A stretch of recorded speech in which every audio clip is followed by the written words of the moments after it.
మన ప్రభు అయిన యేసుక్రీస్తు నామములో మీ అందరికీ శుభములు తెలియజేయచూ ఉన్నాను. లూకా సువార్త 17వ అధ్యాయము 17వ వచనము. అందుకు యేసు 10 మంది శుద్ధులైరి కారా, ఆ 90 ఎక్కడా? ప్రియ దైవజనమా, ఈ వాక్య భాగంలో దేవుడు 10 మంది కుష్ఠరోగులను స్వస్థపరిస్తే ఒకడు మాత్రమే స్వస్థత పొందిన తరువాత యేసయ్య దగ్గరకు వచ్చి కృతజ్ఞతాస్తుతులు చెల్లిస్తాడు. అతడు సమరయుడు, అనగా అన్యుడు. ఒక అన్యుడు కృతజ్ఞత కలిగి వచ్చాడు. మరి మిగిలిన 9 మంది ఎక్కడా అని యేసయ్య అడుగుతూ ఉన్నాడు.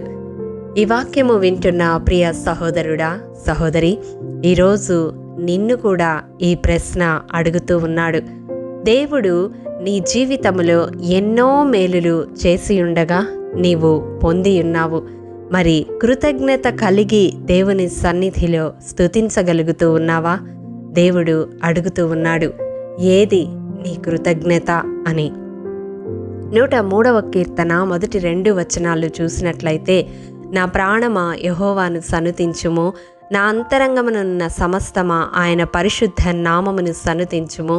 నా ప్రాణమా యెహోవాను సనుతించుము, ఆయన చేసిన ఉపకారములలో దేనిని మరువకము అని వ్రాయబడి ఉంటుంది.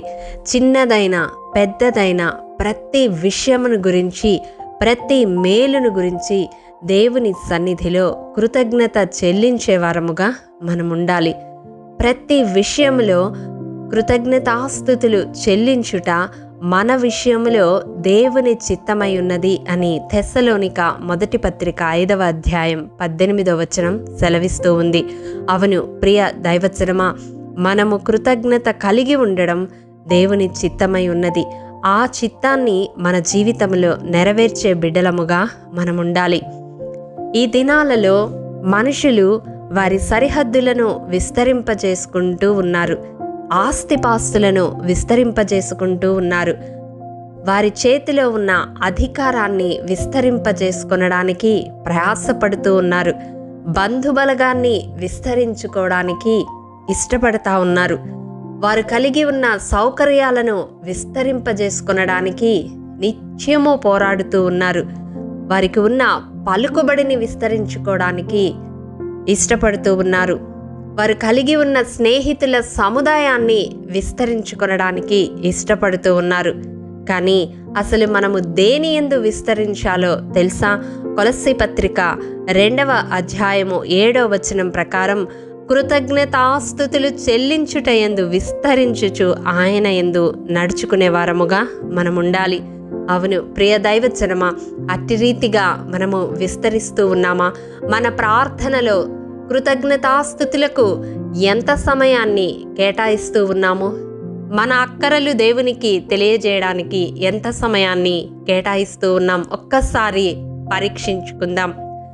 కృతజ్ఞతా బుద్ధిని మనలో పెంపొందించుకునే వారముగా ఉండాలి. అది ఎలా వస్తుంది అంటే, దాన్ని అనుగ్రహించేవాడు కూడా దేవుడే. చూడండి, యెషయా గ్రంథము 57వ అధ్యాయము 19వ వచనము, వారిలో కృతజ్ఞతాబుద్ధి పుట్టించుచు అని వ్రాయబడి ఉంటుంది. అవును, మనలో కృతజ్ఞతాబుద్ధి పుట్టించేవాడు దేవుడే. కాబట్టి దేవుణ్ణి అడిగి ఆ బుద్ధిని పొందుకుందాము.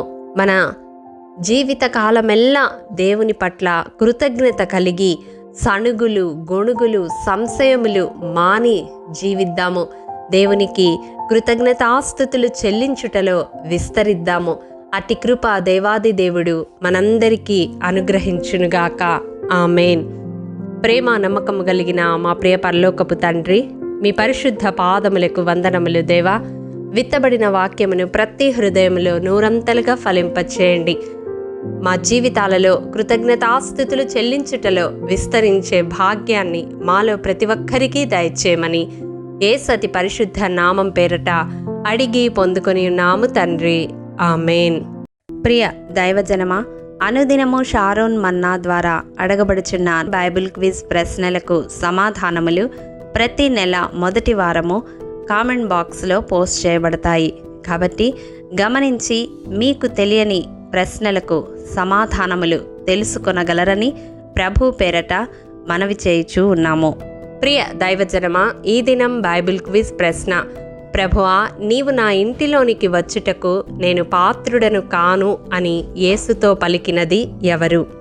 ప్రియ దైవజనమా, ఈ దినము జన్మదినము, వివాహ దినము జరుపుకుంటున్న వారికి షారోన్ గ్రూప్ తరపున హృదయపూర్వక శుభాకాంక్షలు తెలియజేయుచూ ఉన్నాము.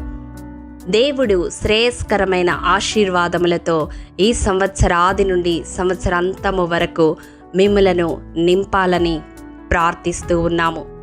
ఆమేన్.